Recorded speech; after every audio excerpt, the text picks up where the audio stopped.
Welcome to the Rap Soul Podcast, where we dive deep into the world of music that moves our hearts and gets our feet tapping.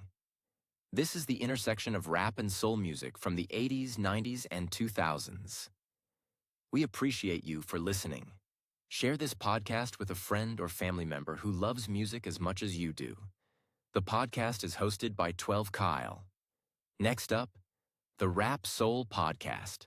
Welcome to another edition of the Rap Soul Podcast. I am your boy 12 Kyle. I want to thank you all for tuning in as you do each and every week. Again, this is the Rap Soul Podcast. This is the intersection where we have discussions about music, more specifically R&B, rap, soul, and hip hop music from the 80s, the 90s, and the 2000s. Simply put, this is the best music podcast that you've never heard until right now.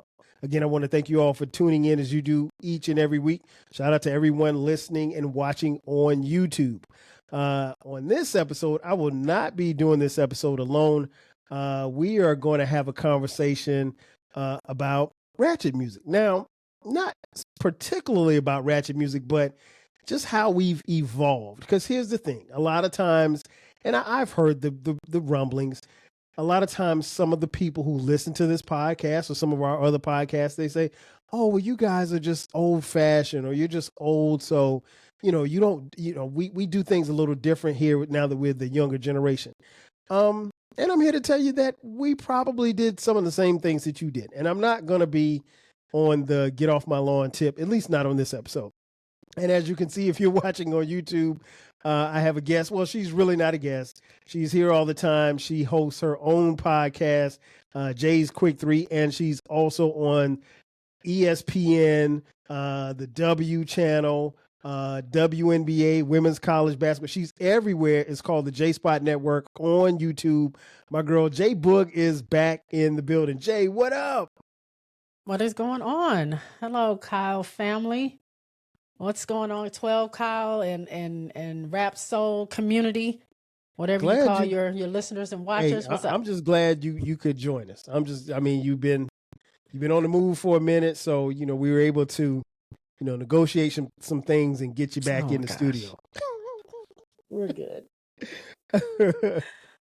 So I wanted to get you on because you and I and some of our friends, more specifically Britt Renee from the I Can Talk About This All Day podcast.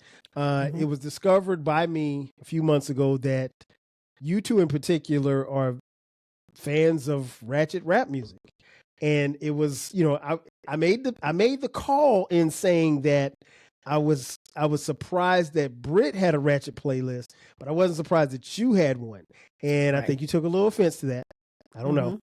But okay, so let's start there. Why did you take offense? Why are you surprised by her, but you're not surprised by me? Because Jay, for as long as I've known you, you've given off this impression like that you are like thugged out. So like, I expect you to be listening to like some Mobb Deep or the Clips, some some drug deals or something like that. I didn't expect Meg Thee Stallion to be in your playlist, so that's why. It wasn't anything disrespectful. Okay. So I wanted to get you on so we could chop it up a little bit about Ratchet music, because here's the thing. We used to listen to Ratchet music too. So I guess I'll start there with some of the music. Now, full disclosure, guys, I am slightly older than Jay, just a little. So my ratchetness goes a little bit further back than hers. If I'm in some of the music that I'm going to mention, if she's familiar with it, I would be surprised, because that means that she was way too young to be listening to it, right? So let's start there.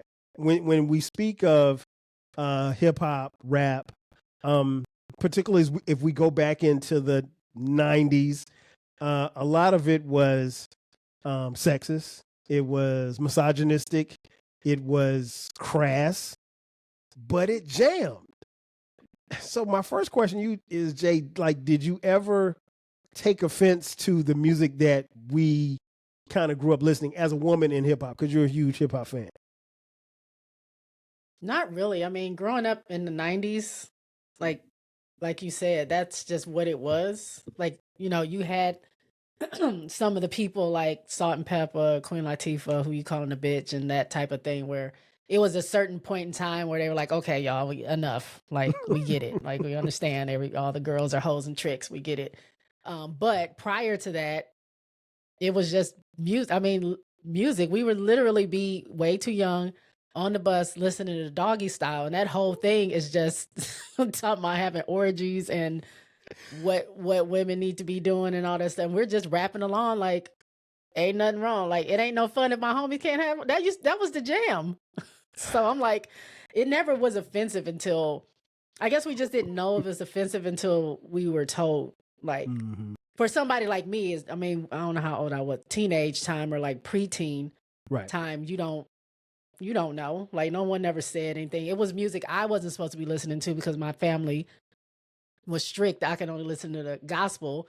So they didn't even know I was listening to that. So there was no need to be like, hey, this isn't right or you shouldn't be listening to it. It was just like, you can't listen to it anyway. So I didn't have anybody to be like, this, they are talking about women. You're a young lady. This is mad disrespectful. You should not be also singing along to Ain't No Fun. Your homies can't have them. Just lay back and open your mouth. Like, that's not stuff you should be, singing along with. But we did until, like I said, it kind of turned to conscious rap.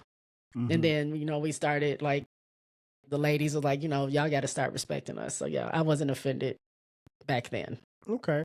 So now I want to go back to something you just said as far as like family being religious. So I'm assuming you had to sneak and listen to this music. Yeah. I mean, I listened to it at school. Okay. I had like, they weren't like over my shoulder.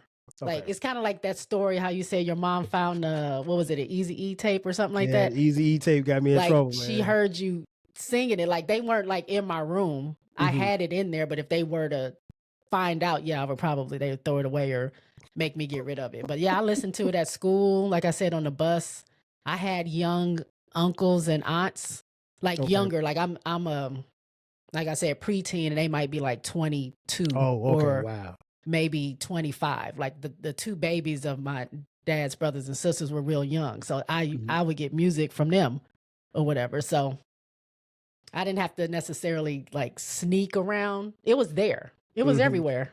Like, we would listen to it at school. Wow. Yeah. Okay. Okay. So no, that actually makes sense. So you weren't really supervised with it, and you had easy access to it, so to speak. Okay. Okay. So now I'm assuming your friends, were they, I know they're the same age as you, but did they have similar experiences, or were they just able to kind of listen to it freely at home? Yeah, they were able to. So that's what I'm saying. Like, I could do it. Like, if my grandma didn't know what was going on. So if I'm at my grandma's house, I can watch the videos. I can listen to the songs. They not really paying attention. And go to my friends' houses and stuff like that. And they could listen to whatever. Now, I'm pretty sure, like, if their parents knew they were listening to Two Live Crew, Uncle Luke, and all them, they would probably be like, no, turn that off. But it wasn't like, no kid was like fully blasting it. None of my friends, at least, fully blasting it in front of their parents or anything like that. Yeah, I think, like you said, my situation came where, and what's interesting was, even when my mom caught me listening to the Eazy-E tape, I had already been listening to Two Live Crew way before then. So honestly, I didn't really view it as something offensive. And I knew clearly what they were talking about because I was of age. But I guess for me, it was more funny than anything else. I'll share with you guys, the legendary Poison Clan. This song came out when I was in college. It starts off, open up and spread your butt cheeks, let a nigga see them guts, freak, spread the ground, slap that ass, make it jump up and down. You got to get butt naked, but if you want my money, ho, you got to shake it. So what you gonna do? I got to save some for Madball and Uzi too. I mean, Kyle knows word for word. That is word crazy. for word, bar for bar. That is crazy. And that's all. I ain't never heard that song. Shake What Your Mama Gave my You. time. That was Shake What Your Mama. Yeah. Well, let me say this: I wasn't listening to Two Live Crew. Like, I knew who they were. Okay. But I wasn't like, that wasn't a group that I was like, man. Maybe they were a little, not before my time, but I was more of the like I said, Snoop Dogg when they came out, some of NWA and stuff like that. But I never really got into Uncle Luke and those, like whoever else was like part of that. Yeah, that was it was Miami bass. That's what they called Miami it. bass. So I'll be honest, I didn't like it at first, as far as because it weren't really rapping. It was just talking trash. That's all it was.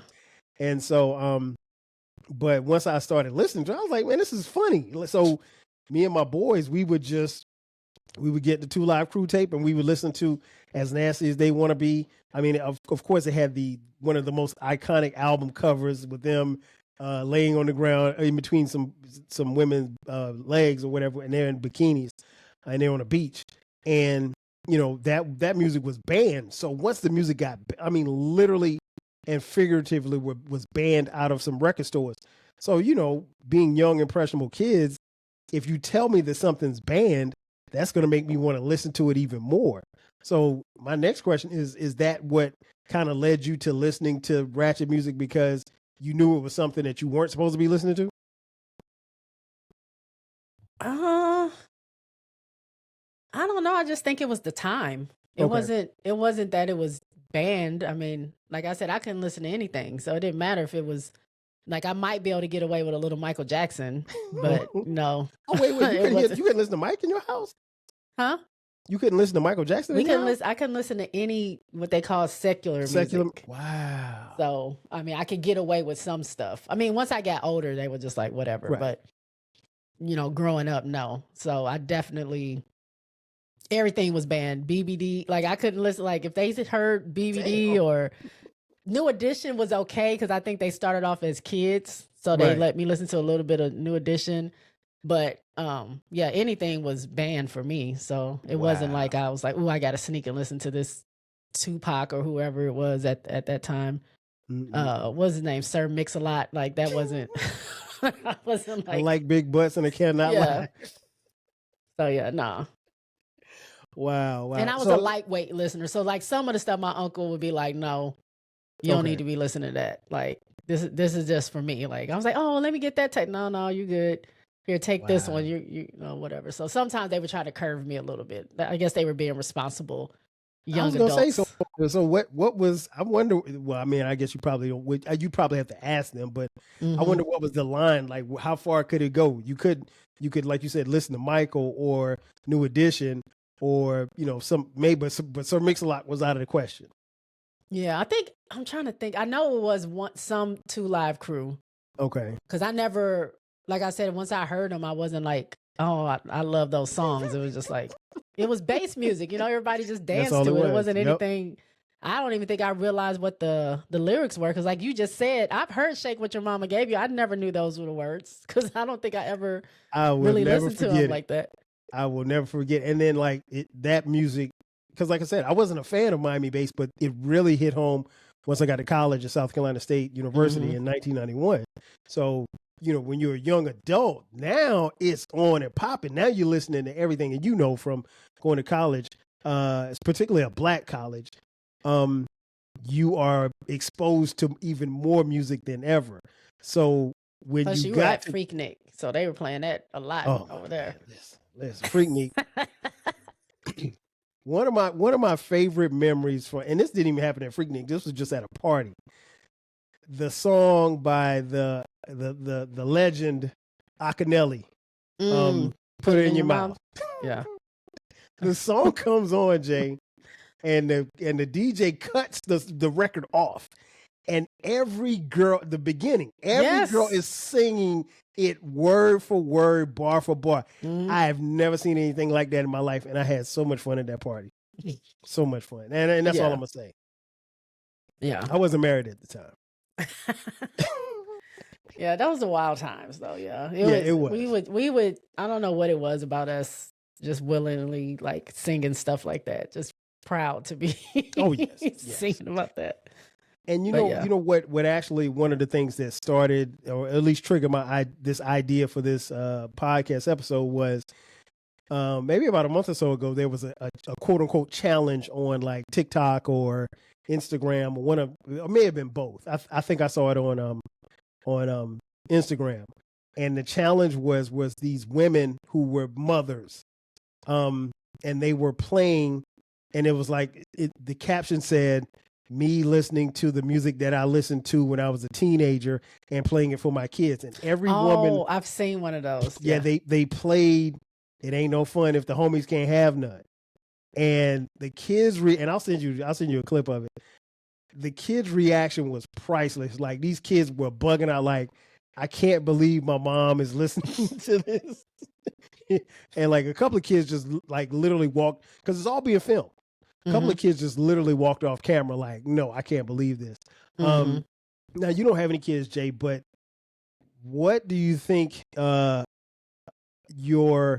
don't know if you have any nieces or nephews, would say, what some young people would say if they knew that the refined 35 plus JBoog listened to this music when she was in high school or at Prairie View A&M University?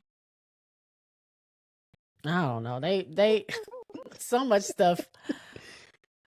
I don't know. They probably would be like, because I think they don't think that things. It's so funny now, right? Being this age that they don't think, they think like 1999 was like, ancient times or whatever. Right. Like, you used to, what is that?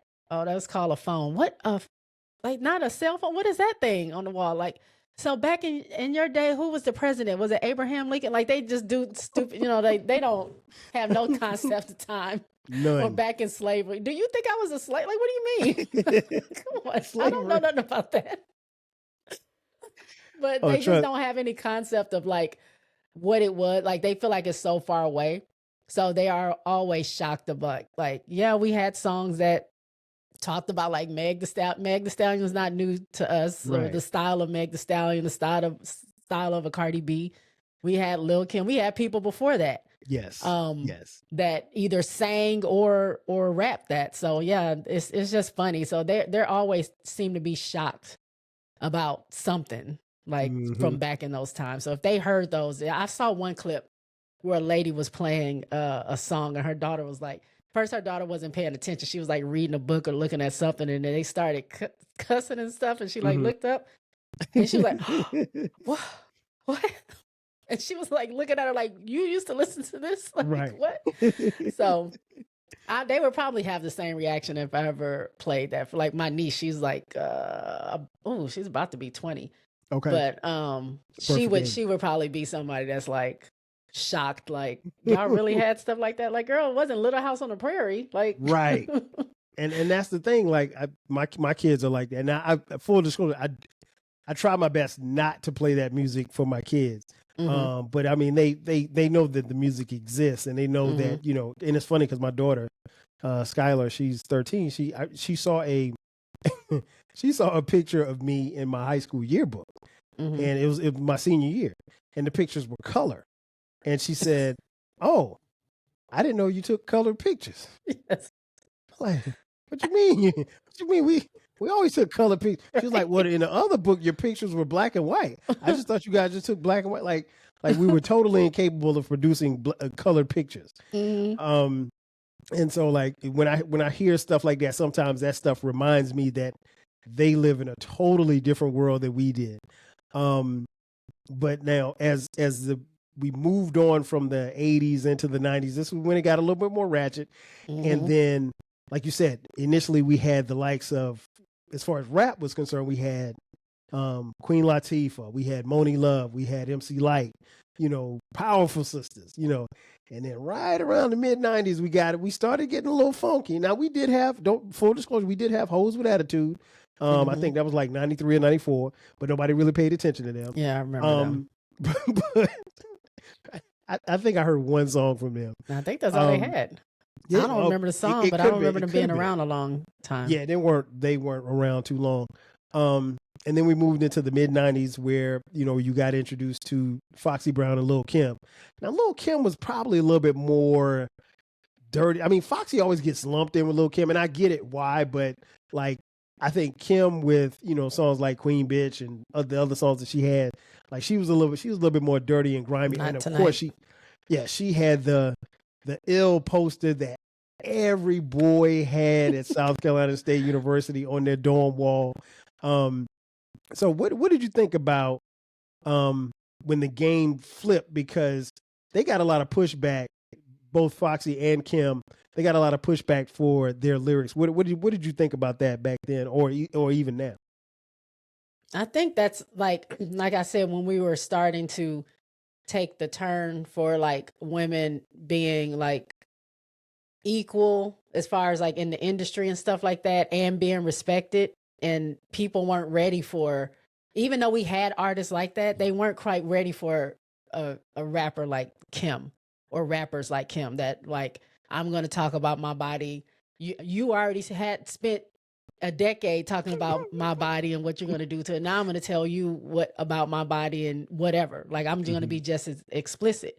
And so in some terms, it became like empowering in the music world to be able to be so open and you know, stand out and say, like, even though it's raunchy, it's like you're kind of taking your power back, because you've been like the whole time. You know what I'm saying? That's all they were, bitches and hoes. You know, bitches ain't shit but hoes and tricks. Like that whole thing, right? That was all that was. So then you have like, it's kind of funny to think of it as like liberation, but it's kind of like, let these women speak about their bodies. Like you have, you know, you have so many different styles of rappers and women that talk about different things, but it was met with a lot of backlash. Because of course y'all can talk about us, but if we say something, then it's like, you're used, you're washed up, nobody's gonna want you, you're not being presentable, this is not ladylike. How dare you come across? Yeah, how dare you come across like it? So it was like a tussle during that time. It took a while, because it was a lot happening in hip hop around that time. Like, I know before that, like the whole parental advisory, the gangster rap, trying to get that banned, and then you have right after that, like the women are coming out and they're speaking and stuff like that. So it was kind of like a lot of artists forcing their way through whatever side that was, whether to be accepted in the music industry, period, whether to be accepted as a genre of music that, you know, they would say like rap was destroying kids or making them do violent acts, but then the heavy metal biting bats' heads off was not violent. You know what I'm saying? Like they didn't. It was really. Yeah, I remember that too. Yeah, right. So it was just a lot of like battling to like find your space. Like I really feel like Black music itself, no matter where it was coming from, especially rap, whether it was male or female, was like battling its way through. And so it's kind of just like the way of the world. Like finally, when they made their spot, now it's time for the women to try to make their way. So it was kind of cool to see. I mean, and like the women like that. Like we're like, okay, now we get to talk our talk. You know what I'm saying? So yeah, it was a pretty cool. I enjoyed. I didn't really listen to Foxy too much. She was more commercial to me. I'm not surprised. I don't know what it was about Kim. Something. I mean, I had her first 3 albums. Like really? Yeah. I love me some. I never bought a Lil' Kim. I had Foxy's first album. I never bought a Lil' Kim album. Well, I heard got the first 2 from Columbia House for a penny. Columbia House for a penny, and never paid them. Never paid. I got a lot of CDs in that way, but listen, that was the hustle right there. But yeah, I didn't listen to that much Foxy, and I wasn't like I was a rap fan, but I wasn't a huge rap fan. You know, I was more into R&B and stuff like that. So the little that I did listen to, and then anything commercial, of course, like if it was like a hot track or something like that, I would hear it from artists. But yeah, I loved some Lil' Kim. Well, definitely by the time, and like I said, I was older than you, but I know by the time you got to college, on a Black college campus, you had to hear the ratchetness and the music that was being played at any party you went to. I mean, yeah. I mean, I'm not from Detroit. I'm from Michigan, but I went to school with a lot of Detroit people, and you know the music that we had that they jit to. That's the dance that they do. I don't know if they do it anymore, but in college, we were listening to Scrub the Ground. Like it would be like those type of songs. Let them hoes fight. Scrub the ground. There's some hoes in this house. There's some hoes in this house. That's the one. There's some hoes in this, and we just be out there just getting down dancing. Song. I love that song. Yes. So we had all kind of mixes and stuff like that, and that was what we danced to. Like we would have house parties all the time. So yeah, I definitely heard my fair share. Wow. I might still have a mixtape if I can find it. That'll be funny. I don't you have should anything look to for play it. it on. I'm though. sure. Well, yeah, you're right. Unless you got a CD. No, it's a tape. I might be able to go to Ooh. Goodwill. Maybe they might have something like that. Yeah, I was about to say, any tapes I got, I don't even know where I could play them because that's like having an 8-track at this point. Right. So when the music, started to move even further along, women, like you said, they were empowered, and we saw the reaction in full time, in real time, as to how women reacted to Foxy and Lil' Kim, and then there were others, maybe some that weren't as ratchet. And then we fast forward into today's time, over the last 10 years, where you have artists like Meg Thee Stallion, Nicki Minaj, Cardi B, and then Glorilla, as well as Sexy Red. All of these young ladies who are who have done different things and presented different levels of music. But it's still been some pushback from mostly men as to why the music looks or sounds or feels a certain way that it does. And I remember distinctly, Jermaine Dupri said that rap was being dominated by stripper music, and he ruffled a lot of feathers about it. When you hear stuff like that, what does that make you think, considering where we came from to where we are now? It's funny because they helped create that. Like it wasn't like stripper music is because you in the strip club throwing dollars, and that's the music that's popular.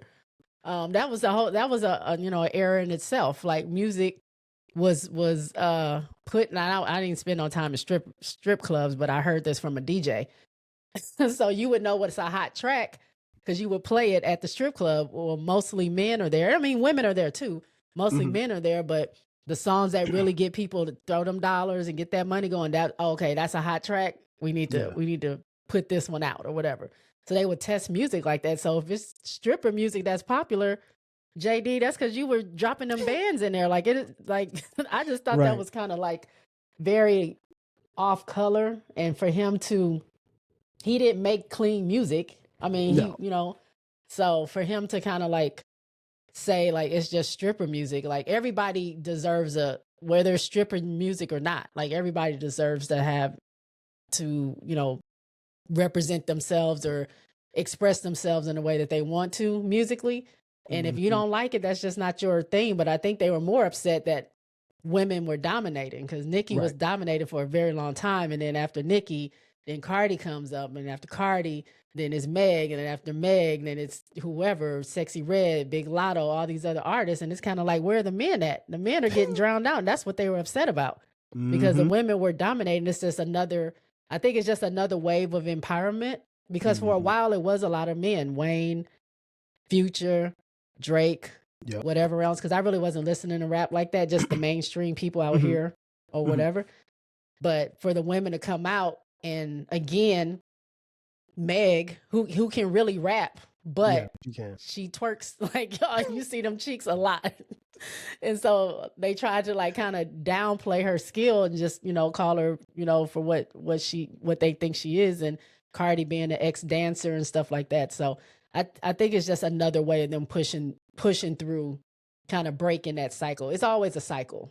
You know what I'm saying? It just shows up in different ways. Yeah, I agree. I think I didn't like, well, first and foremost, I'm not a fan of Dupri's anyway, so it's easy for him to say something for me not to like. But I thought that was irresponsible on his part because, like you said, particularly here in Atlanta where I live, a lot of times for the last 20 plus years, music, that's where the music gets started at. The days of taking your music to the local radio station, those days are long gone. What they would do is they would take a hot record and they would test it to see if, how hot your record was. They played in the strip club. I distinctly remember going to, me and one of my homeboys, we went to Club Strokers one night, and I only went to Strokers because he was in town and he was like, he wanted to go to strip club. I was like, all right, cool, we'll do it. And so we went. And the strip club is called Strokers? Yeah, you never heard of Strokers? Oh, Jay, you got to. I've only heard of Magic. It was Magic City, right? Magic City. Yeah, Magic City's downtown. That's the only thing I've heard of. Strokers is just outside of the perimeter. Getting tongue. Oh, I don't frequent. It's a good time. I've always had a good time in there, and so we go to Strokers, and the DJ plays this song called "Icy" by Gucci Mane and Jeezy. I'd never heard this song before in my life. But when the DJ played it the first time, all of the dancers got turned up. I mean, like the level of the club just really went up. And so he plays it probably about 10:30, right? Maybe about 2 hours later, we're getting ready to leave. He plays it again, and the club really get turned up. So we were literally about to walk out the door, and it got more turned up. So we was like, well, let's sit down, let's get another drink. So he sat down and got another drink, and then he played it again at 1:00. And by this time, every dancer knows the song word for word. They know the hook, they know everything. And I'm like, this song ain't even out yet. Like, we don't even, so how do they even know it? And so, like, that was the test. So it was the barometer for which they measured how hot a record was. And so, Jermaine Dupri, somebody who was, popular and very well known and connected in the city, music wise, particularly, for him to say something like that, that's where the music gets started at. Like, he may not have to take his records to the strip club, but the street records, people who are trying to get this stuff out on the streets, that's where they start. It starts, and something that's going to, make people turn up is definitely going to the strip club first. So if you got a hot Megan Thee Stallion record, you're taking it to the strip club. You're not taking it, because here's the thing, it probably can't get played on radio initially until you clean it. So if it's not clean initially, it ain't gonna get no play there anyway. So you start it off in Magic City and let it jam there, and then people pick onto it, and it kind of goes from there. So I think I agree with you. I think it was very irresponsible. I think the ladies have fought hard. Now I will say this: I'm not a fan. I did enjoy WAP.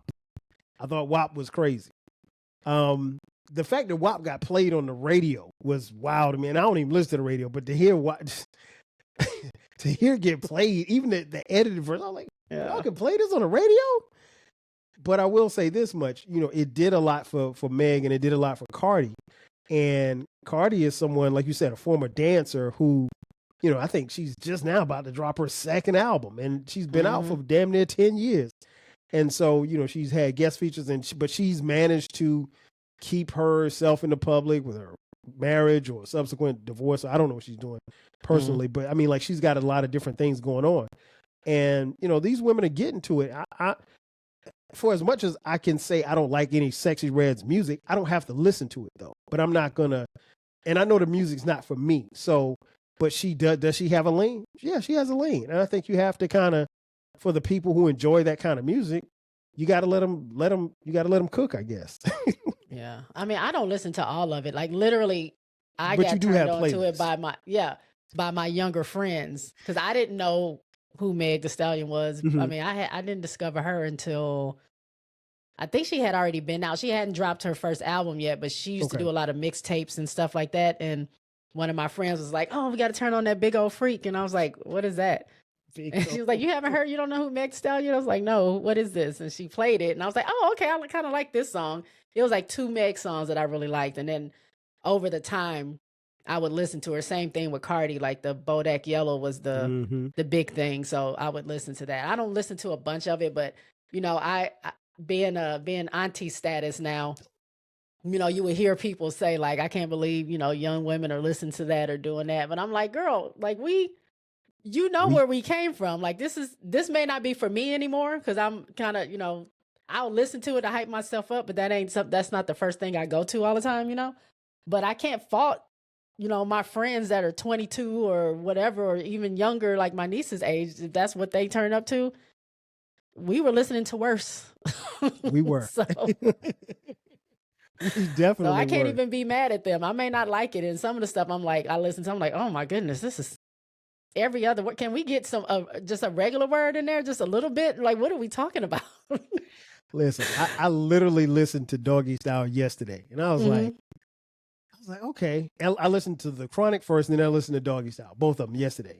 And even listening to the Chronic, I was like, none of it's cringe, but it's just like, oh, we used to jam to this. And even like, and one of the things that we used to have a lot in the 90s was almost every rapper had like some type of sex interlude on their album. Oh, the way they used to moan and groan, Janet.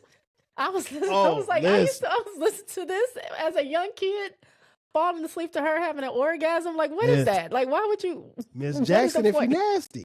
Yes. Y'all talked to you and Britt talked about it on the episode. There's a Janet, and then there's a nasty Janet. So I mean, like, and she and the thing is, if you don't listen to her music, if you just listen to the hits, you may not even know that side. It's in between the songs. Jodeci was the same way. I mean, pretty much like you said, a lot of songs, a lot of albums. Like if you listen to them all the way through, they always had some kind of sex interlude. Yeah. And I'm like, I'm listening to the Chronic. I'm like, I don't want to hear this. You know, like I had to skip through it, and like, but when it came out in 92, I was in college, so I was listening to, okay, yeah, this is cool, but my thing is like, as a 52-year-old, I'm like, I'll skip to the next song, like, so it has its place, I guess. But no, we did used to listen to, some Ratchet music, and so we can't necessarily stand on a hill and criticize the young folks for doing what they do, because we used to do the same thing. We were young once. Yeah, it's so crazy to be on this side. I know. Sometimes I'm like, what? Am I the auntie now? You are the auntie. When did that happen? It just does. Like I went in the barbershop maybe about a month or so ago, and I had some new Jordans on, and this dude was sitting by the door, and I was walking out. He was like, he said something. I was like, huh? I didn't know he was talking to me. He's like, yo, he's like, Unc, I like those shoes right there, man. I was like, appreciate it. And then when I got in the car, I was like, he called me Unc. Wow. It's like, wow, Unc. I am that reality sitting in. I mean, it's better, I tell people all the time, it's better to be seen than viewed.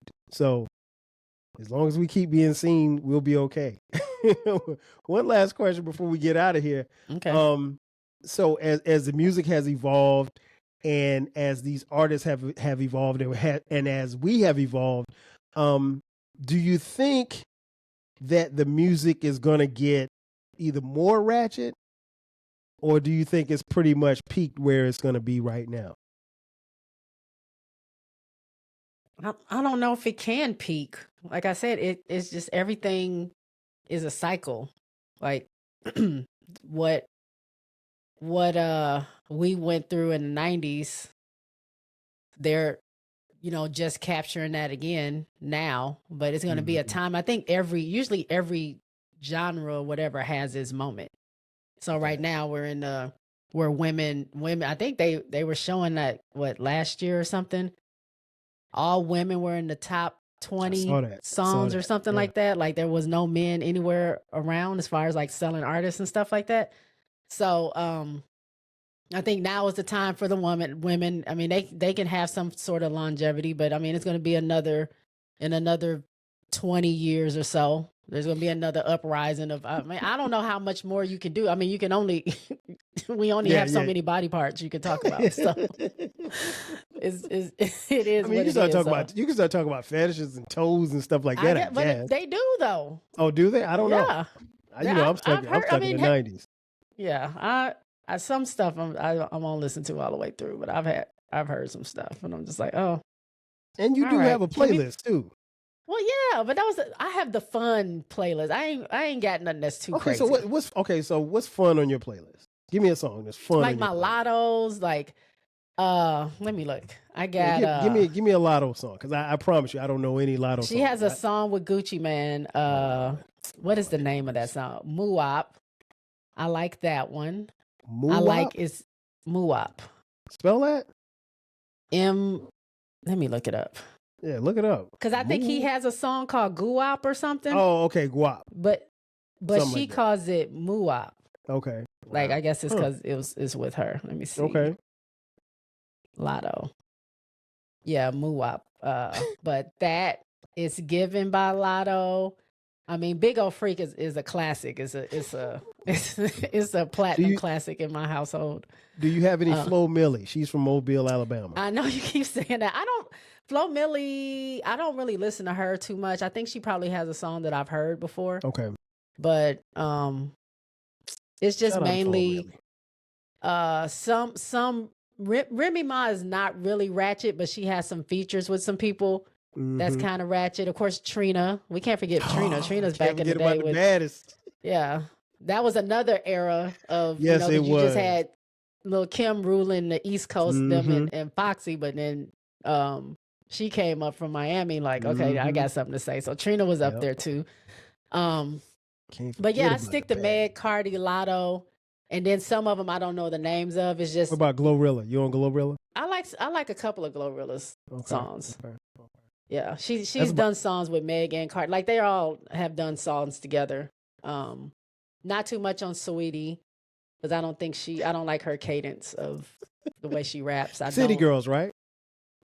I don't. I'm saying she's a member of the City Girls, right? No, is she? No. City Girls is JT and Carisha.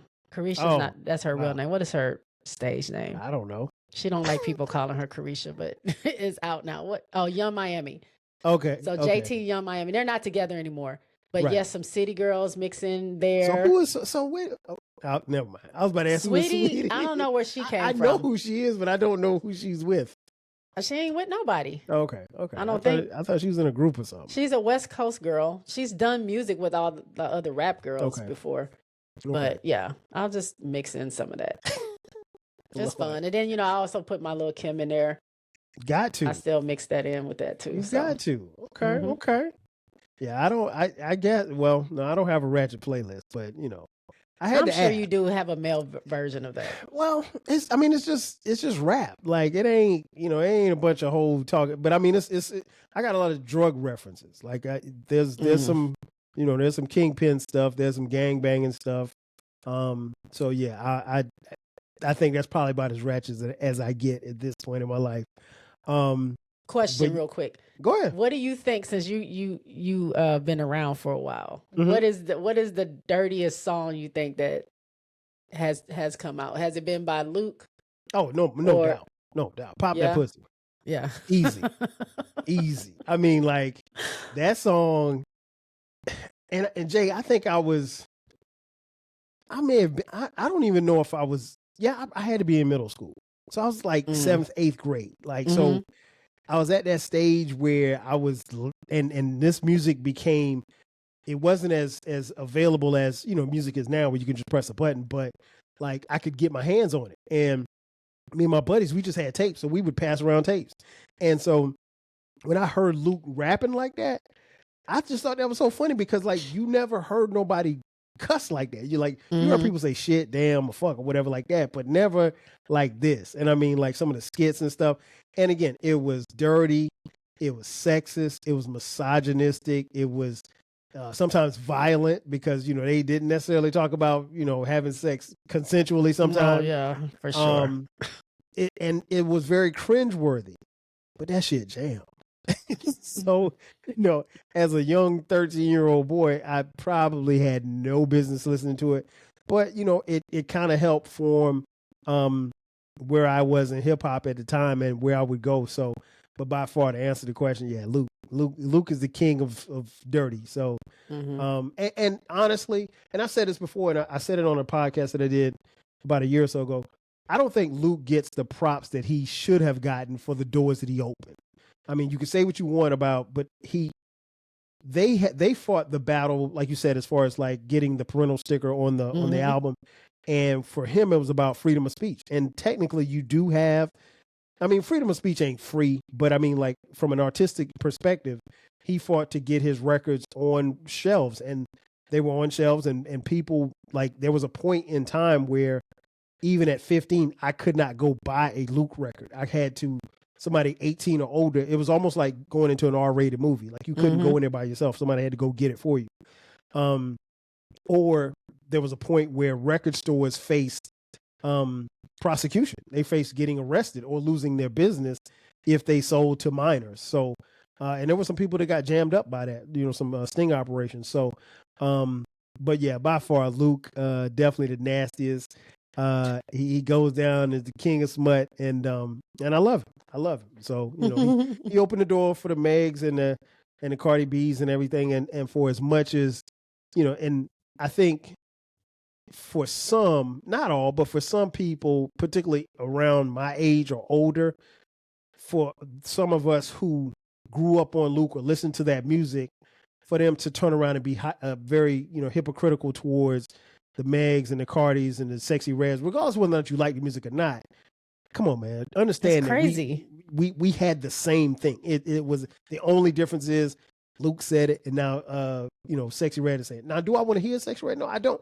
But I have the option of turning it off. So, and I think people get it confused because they say, well, this is all what's on the radio. Well, if it's on the radio, somebody's requesting it, and you always have the power to turn it off. No, I don't want to hear it, but at the same time, I understand too, just like, even having children, I can't, at this point, you can't hide it from them. So, because if I say, hey, you can't listen to it. Now, do I want to hear you listening to it? No, I don't want to hear you listening to it. But I mean, I will sit down, particularly even like with my daughter, with her being 13, and this is a conversation we've had, a couple of conversations. Like, I'm like, okay, well, what you listening to? And like, she'll tell me. And like one time she said something about, I think she said something about Meg or something. She was telling me about some song, and I heard the song, but it was a clean song. I was like, oh. But I also understand too, like you said, you go to school, you with your friends, and I mean, now they could find music on TikTok. Like, so there's no way you can ban or say you can't listen to this. In 2025, that's not happening. The kids they have it at their fingertips. So you'd be foolish to try to stop them from listening to it. The only thing you can do is talk to them and kind of educate them and say like, hey, this is why they're saying this. This is a level of entertainment for those who want to be entertained like this. So, I mean, that's what we saw it as. So I didn't think Luke was serious. I didn't think Luke did half the stuff that he said he did, but he came out on stage with the Luke dancers and we loved it. So yeah. Funny. Well, before we get you out of here, Jay, tell folks where they can find you in the podcast. Well, you can find me on the YouTube at JSpot Network, and just type in youtube.com/JSpot Network. That'll take you to my page. My podcast is on a sabbatical right now. Is that what you call it now? I think I came up with a name today. I was thinking, and I was like, "Oh, I can name it that." I'll let you know off air. See how you feel about it. You've literally been saying this for the last 4 months, and I've been trying. I'm like, that don't sound right. That don't sound right. I don't want to do that. I don't want to do that. So I think I came up with a name. Today, but regardless, I need to have time to actually do it. So I don't know when episodes will come out. But the reason why I do YouTube, because I just turn it on. It's there. It's already recorded. I ain't got to worry about edits. Whatever mistakes I make, and then I go about my business. But you can find me there. I talk mainly, I have a lot of different things on my YouTube. I do music, entertainment. I have some of my podcast episodes on there from the Jay's Quick 3 podcast, but mostly I talk women's sports. Right now I'm covering the WNBA, and I do a weekly show called JSpot Live, where I recap the week of whatever it is we're in. So right now it's WNBA, but if it's college, I'll talk about what happened during mainly my teams that I cover, because there's too many college teams to go through. But I just do that. And I am on Twitter and TikTok at Jay's Quick 3 Pod. But I'm getting ready to, since I'm not really doing Jay's Quick 3, I'm kind of trying to switch my names to be just JSpot Network. So, but you can find me on Twitter and all that. If you go to my YouTube, go to the homepage, all my social media is there. You can just click on it and go. But yeah. And thanks for having me. Who's your favorite WNBA player? Asia Wilson. This lady back here, right here. And who's your second favorite WNBA player? The lady that's right next to her, Angel Reese. Okay, just checking. Yeah, I couldn't really see. Those are my peoples. I had to ask. Well, you guys know where to find me. If you don't, too bad. Of course, the 12 Kyle podcast is all over the place, but this is the Rap Soul podcast. The Rap Soul podcast drops new episodes every Friday and every Monday. We also drop new episodes on the 12 Kyle podcast, which is the flagship station, every Thursday and every Sunday at midnight. You can catch me on YouTube. You can find me on social media at 12 Kyle, Rap Soul podcast, 12 Kyle podcast, wherever you are on social media. And if you'd like to contribute to the show financially, hit us up on Cash App, $TWELVEKYLE. Again, that's going to do it for us. We used to listen to Ratchet music. One of us still does. So for my girl Jay, I am your boy 12 Kyle. We'll catch you next time. 5,000. Peace. Cheers. Thank you for listening. This concludes the episode. Be sure to subscribe to the Rap Soul podcast. You can find the podcast wherever you get your podcasts.